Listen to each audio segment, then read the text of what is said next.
Las Vegas. This is Tina Drago with Healthy Las Vegas, coming to you from the Beasley Broadcast Studio A. Today we have with us from HealthInsight, Linda Griskell. And Linda is in charge of the adult vaccination programs. And we're going to talk a little bit about why they're so important and what adults should be looking for at this time of the year. Everybody's focusing on children, right, Linda? That's right. August is back to school month, and it's National Immunization Awareness Month, and it's no coincidence that those two things are land together. So everybody's talking about the children, and we hear that in the news. So they get all the publicity. So we want to talk about the adults. I run a medical clinic, and every day we have adults come in, and we give them pneumococcal shots, which is pneumonia, or influenza shots, flu, sometimes shingles shots, and Tdap, which is a tetanus shot. Right. We all remember tetanus shots when we were kids and we fell on a nail or something. I was prone to nails personally, so I've had my share of tetanus shots. But I want to take a step back and talk about Nevada. How do we rank in taking care of our senior population when we have such a large retirement community? Well, unfortunately, Nevada's scores were not so great. For the 2013-14 flu season, we ranked dead last in the nation, with 36% of our residents being vaccinated for the flu, and that's 10% below the nation. And when we look at the senior population, 65 and older, there was even a larger gap at 11% below the nation. Okay, so this is where I get crazy and I get on my soapbox because I hate being dead last at everything good. Right. And number one at everything bad. That's right. We can only go up from there. That's oh my God, the glass is half full. Yes. We can only go up, and there's room to grow. There's room for improvement. Wonderful. Okay, so some of the reasons why we may be last and have an opportunity for growth is recording, right? Because there's a registry when you get your immunization shots. So people, you go out there and you talk to your doctor, or you go to your pharmacist, and you get a shot.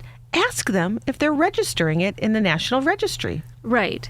Nevada has its own state registry, and it's mandated that all providers, if you administer a vaccine, that you report it to this registry. Do you hear that, people? It's the law. It's the law. Now, a couple things that this is good for, besides Big Brother tracking us and knowing what shots we had and stuff, it also helps to prevent being over-immunized. Correct. If you have a hard time remembering what shots you had as a kid, and maybe your mother kept track of that for you, or the 2-part shots, which one did I get and when did I get it? It's hard to remember all that. So this does that for you, and regardless of where you show up in the healthcare system, whether you're in the hospital or in your primary care office, they can look up that information for you. And so can your pharmacist. You see a lot of Walgreens and CVS influenza shots and stuff like that. They should be registering it as well. Yes, correct. And they are, and they're doing a really good job at uploading that. And so. And always, like you said, that's a good point. Always ask your provider, whoever gives you the shot, to make sure that they're doing their part. Yeah, and uploading it, because it is the law, it is the provider responsibility, but it also helps you. I mean, we're all human here. We forget from time to time, was that a flu shot I got or a pneumonia shot? Did I get my first one or my second one? And we're going to talk about that because it does get a little complicated, and there's different CDC schedules, right? Right. So there's reason for us to have a third party actually keep track of it. Was I right when you told me there's even an app for this? There is. The CDC the CDC vaccine schedule is an app, and it's not that fancy, but it's interactive enough. You could put in your age, and it'll show you what you're eligible for. Well, it shows you what you're eligible for. Does it actually tell you what you've had? No, it shows you. No, that would be your registry from your state. So you would need to access that to see what you've had. But it shows you what is required throughout your life, and you may not have had that. If you didn't have something that was required, then you are eligible for that. So if you grew up in America, you may or may not, depending on where you grew up, maybe a small town or area that you missed a certain shot or a vaccination, you can still get them even though you're an older person. If you migrated here from another country, they usually give you a whole laundry list of the shots that you need to get caught up on. So yes. Our immigrant population actually has an edge versus people who have grown up in here and kind of matured through the ages. Right. Wonderful. So here we are. We've got these. I want to talk a little bit about the types of vaccinations, but first I want to let you know in Nevada, the registry is called WebIZ. WEBIZ. Every provider in the state has access to WebIZ. And if you go into your primary care office and you ask them, they can actually print out what you have everything, if you have everything registered or not, or what shots you've had. So if you have small children and you move a lot and you lost the child's immunization, they can print it out. If you're an adult and you grew up here in Nevada, they should still have it all available, right? That's true, but ideally, well, practices close and change names, and the records, they only keep them for a limited time. So if you grew up here, you can kind of lose track of your records, and that's why the state registry again is so important. But also the WebIZ, they're one of 3 states that have a patient portal that you can actually access your own individual or your children's immunization records. So you can go log into the patient portal and print out your immunization record just like your physician office could. So you can do that from home. And is that www.webiz.org or .com? .org. Okay. Yes. So that's a good thing. That's a good thing. Other states are kind of jealous because, if you need to get information from your immunization registry, you have to fill out a form and send it in and wait. So we're lucky that we have that immediately available to us. Yay, Nevada did something great. Really, technology is what's going to leap us in the healthcare industry. It's going to help us get up there and have a level playing field with everybody else. We are a small state as far as population goes, and we're scattered to the winds, between the north and the south. So we have to rely on technology, and this is a perfect example. Exactly. Of where we've jumped ahead. So let's talk about adults, and let's talk about the types of vaccinations that are available for adults. Okay. Vaccines for adults are essential. More adults than anyone else, any other cohort, suffer from chronic illnesses, and making immunizations even more important. Approximately 56,000 Americans die each year from influenza and pneumonia combined, and 90% of those deaths are age 65 and older. And preventable, by the way, folks. Preventable. Get your shots. Yes, the vaccine preventable diseases. Also, shingles is a older person disease, and 1 out of 3 people will get shingles in their lifetime. Painful. It's a severely painful skin rash, and that's again preventable by vaccine. Okay. So that's important. I mean, what happens is you heard of somebody who has shingles, you realize how painful it is. You don't want to have it. One of the things I did learn, though, is that when you do get the immunization from shingles, you're contagious for a little bit. So you got to make sure you keep it covered, especially if you're exposed to other people who haven't. Here's what I say. Everybody who hasn't had shingles, go together and get your immunization shots. Do it like a pack. Remember when you were little and one kid got chicken pox on the block and everybody had to go play with them? So we all got chicken pox? Mm-hmm. Okay, Sun City, do your shingle shots together. Mm-hmm, that's right. And, shingles is one of those quality of life changers. Again, it's very painful, and if you've known anybody that's had it, it's that's what they talk about more than any of the other things they may have. It's a quality of life changer. So if you can prevent that, that shingles can reduce the risk of getting it, can cut it in half, and it can also just reduce the severity and the long-term pain that you could get otherwise from that. So, I'm all for getting some of these shots. I was told I'm a little young. Yes. Which blows me away. That's a good thing, I think. So tell us for shingles. How old are you supposed to be when you start this? Well, shingles is a one-time dose, and it's recommended for people age 65 and older, or if you've had shingles, or if you suffer from chronic medical conditions. Okay, so there's criteria. Mm-hmm. So if you're 65 and you're healthy, start thinking about it before it breaks down and you have other issues to worry about as well. Right. And then what about influenza? Influenza, that is an annual immunization. I'm not too young for that, am I? No, that's for everybody. Everybody, yes. That's for everybody, and that's an annual vaccine that's recommended. And influenza is a contagious respiratory disease, and you want the flu shots are coming out right about now. Yes, so. Yeah, in the next couple weeks, mm-hmm. Your doctor's offices should have them. Mm-hmm. And you want to get it early. You don't want to wait. You don't want to wait till... Are you sure? But I mean, some people don't like getting flu shots because they think it actually gives them the flu. Mm-hmm. That's not really the case because it's the flu vaccine. Is that a myth? It's a myth. It's a myth. It's a it's not a live virus. What you should remember is that it takes a couple of weeks for the antibodies to build up. So you can have the flu when you get the flu shot, and it's not going to prevent you from having the symptoms, or you can acquire the flu right the day after. So if you get the flu shot, don't go hugging and kissing people with the flu. Right. Wait a couple weeks. Right. It takes a while for that to build up. So, But it's not going to give you the flu. It can give you a little, swelling in the arm or something localized, but it's not going to actually give you the flu. And what about like last year? Last year's strain was kind of messed up, and it didn't prevent. Here was the thing. We had a strain of flu last year that wasn't in the immunization. Mm-hmm. But what people are forgetting is that we had other strains that they were immunized against. Everybody loves to focus on that one strain. The negative. So you were immunized against 80% of the influenza that was floating around last year, but that 20%, you weren't. So consider yourself mostly protected. Right. And every year the vaccine comes out with the top 3 most common strains.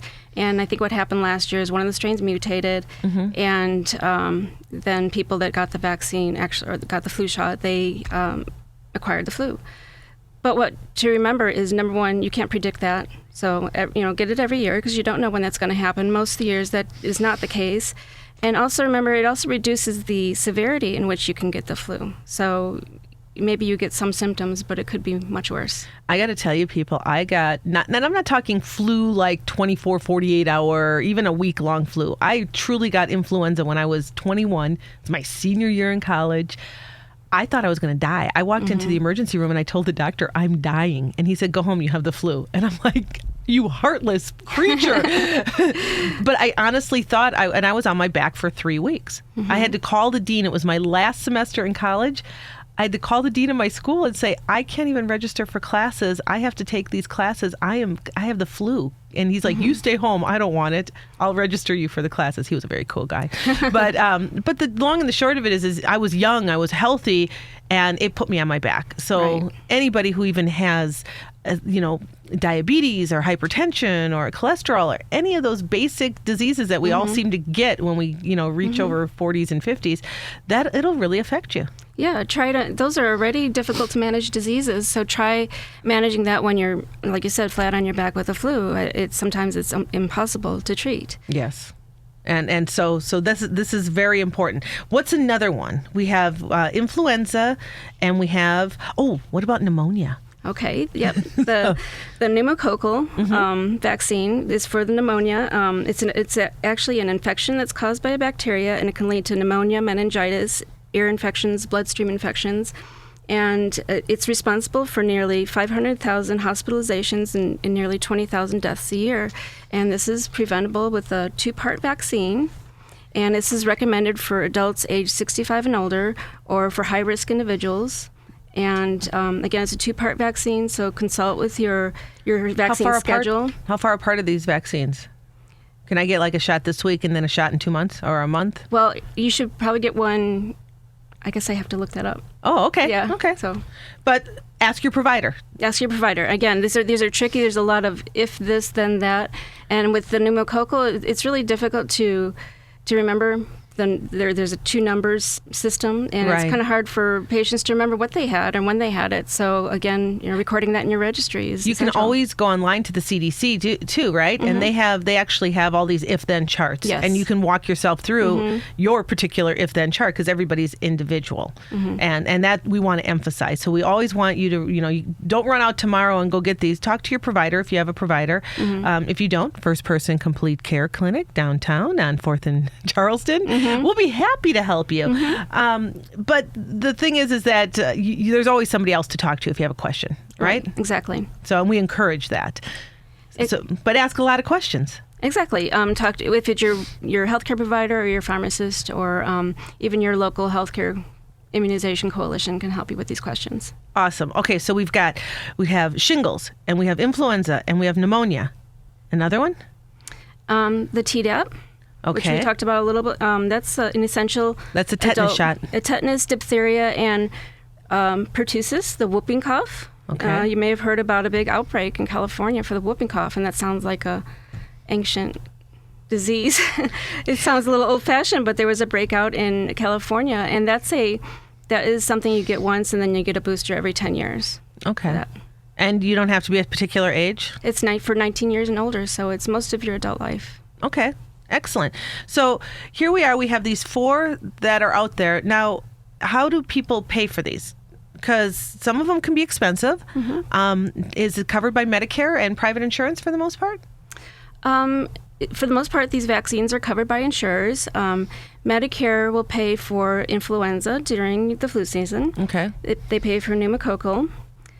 For shingles, they pay for, if you have the Advantage plan, then you have a copay. And that one can get a little expensive. The copay can be $50 to $80 or more, depending on where you live. So that's something that you definitely want to check on prices on that, and make sure you understand your coverage before. Shop around. Yes, absolutely. And that's the one thing about it's hard to shop around for healthcare costs, but for shopping around for immunization shots, that you can do because it's out there. Now, if you are uninsured or underinsured, and what I mean by underinsured are people with very large catastrophic deductibles where you really aren't insured unless something major happens, then come and talk to like a community health center. And you can call the state of Nevada to find out who has, write this down, a 317 program. 317 programs are designed for adults who are uninsured and underinsured, low income. So this covers them, and you can basically get these immunizations for free. I hate using that 4-letter word, but it's very, very reasonable. So look around. There are opportunities for you, especially if you're on a fixed budget. Don't not get these immunizations. There's options out there. I know that our clinic downtown, First Person, we have the 317 program, and we go out to some of the senior homes and 55 and up complexes and areas in town, and we'll administer these to people who are underinsured, and it does help them, and it keeps them safe. And that's a good point. In terms of access, there are more access points for immunizations than ever. Your local health care centers, the pharmacies, there are health fairs that pop up throughout our city. Senior living centers, like you said. Lots of those, isn't there? We're a retirement community. It's true. And unfortunately, in Nevada, we have a lot of rural and frontier areas that we're trying to make sure that they're getting the same access to care. And they may not, see all these health fairs that we see down here in Las Vegas. So it's important to concentrate on them and make sure that they're getting what they need. Well, I know Nevada Health Centers has done an excellent job in the center of the state where it's sparsely populated, and they are a federally qualified healthcare center with community health care, and they have these programs.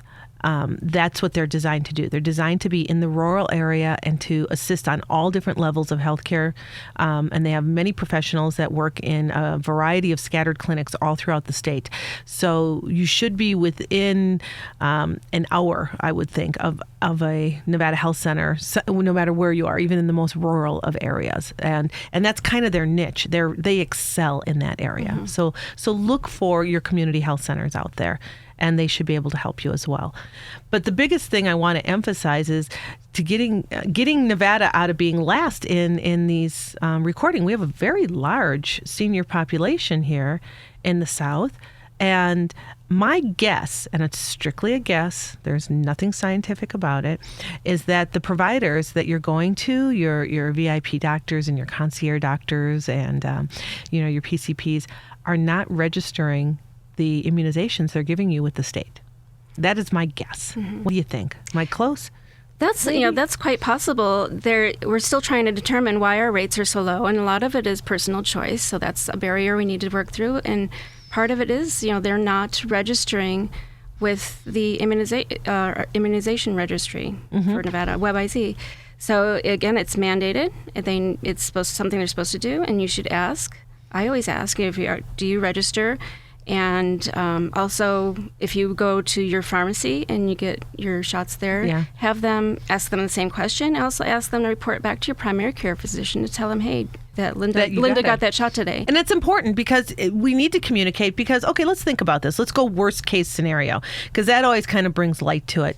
Okay, Tina Drago, I am now 75 years old. And I don't remember everything so well. And I had these shots when I was younger, but I'm not really sure. And now my boys are in charge of me because I'm not putting all the pieces together all the time. Well, I'm good, but I'm not that good. And they're not sure. And they want to make sure Mom doesn't get all these diseases or that I'm exposed. So they are now thinking they have to immunize me again because I wasn't registered properly. And that's an expense. And it's also, they always say you can't be over-immunized, but I'm a very healthy person and I'm very holistic, and that goes against my grain. Right. So my boys are now perplexed. Mom doesn't like to be over-immunized, but, we're not sure if she got it or not. Help your children out. Help your other family members out that may not have been around, and let them know what's going on. And that's an important thing as you get older and you have your kids moving into town and you maybe have your grandchildren looking out for you or somebody else. We never want to give up that independence. But if you're going to give up the independence, do it well. Pass that baton with all the information. And I really think that's our responsibility as we get older, is to make sure that our family members who are going to be in charge of taking care of us get all their information. That's true. And if you think about your life stages, if you're born in Nevada, will you stay here? Will you cross state lines? You go to school in another state. You go into the military. So think about all the places that you get your immunizations throughout your life. Yeah. Now jump forward to your age 75 and your children, like you said, are taking care of you. How do you help them track all of your immunizations? At least if you have like a state registry, yes. You have a starting point. We've gone through all of the certification, and it's a little daunting, but it's about keeping track of everything, staying on top of it. There's a lot of schedules involved, so it's more complex than just getting a shot. If you're an infant, you have a different schedule than an adolescent, than an adult on what your immunization schedule is. So it can be a little daunting sometimes. So don't be afraid to ask a professional, because I think they make it confusing on purpose. I do. It can be confusing, and then there's always, if you have chronic illnesses, then maybe that schedule changes for you. Exactly. If there's any kind of complication involved, and just remember, like anything else where medicine's concerned, it's all individualized. There's no cookie cutter approach to taking care or immunizing or a care plan for an individual. It all depends on your specific situation. So you want to be able to reach out and talk to somebody. Linda, you have any other words of advice, pearls of wisdom, information you want to share with our listening population here? I guess I would just say that, the overarching message for immunizations is, especially the influenza, is that it's not only an individual choice that you make to get that shot, is that you're doing that for your coworkers, for your family, for the patients that you take care of who maybe older and not strong enough to fight the flu. Yes. So it's not only a personal choice, that it's actually something that you do for the community, and the benefits of getting the shot outweigh the risk of not getting it. Think about it this way, our listening audience. How many of you take care of an aunt, an uncle, a grandparent, a parent that's older than you and is frail? And you don't want to expose them. You don't want to walk in and have yourself be exposed and then expose them to a chronic illness or pneumonia or flu. If you had the shot, you wouldn't be. Correct. And that's important. That's very important to think about. So don't be selfish. That's true. And that message for healthcare workers as well. Yes. That's as important. You're exposed. You're exposed, and you're bringing it in. You can transfer it to your patient. And if you're young and healthy, that it doesn't matter, because influenza is ageless. It can happen to anybody. Yeah, I'm here to prove that. So I really appreciate you coming in today. If you have any questions, you can always call First Person Complete Care at 702-380-8118 to ask questions. You can go to immunizenevada.org. You can go to webiz.org, or you can call the local HealthInsight office at 702-385-9933. Ask for Linda. She's a nice lady. All right. Thank you. Thank you for coming in today. And I hope everybody got a little more information than they got a half hour ago. Take care and have a great day.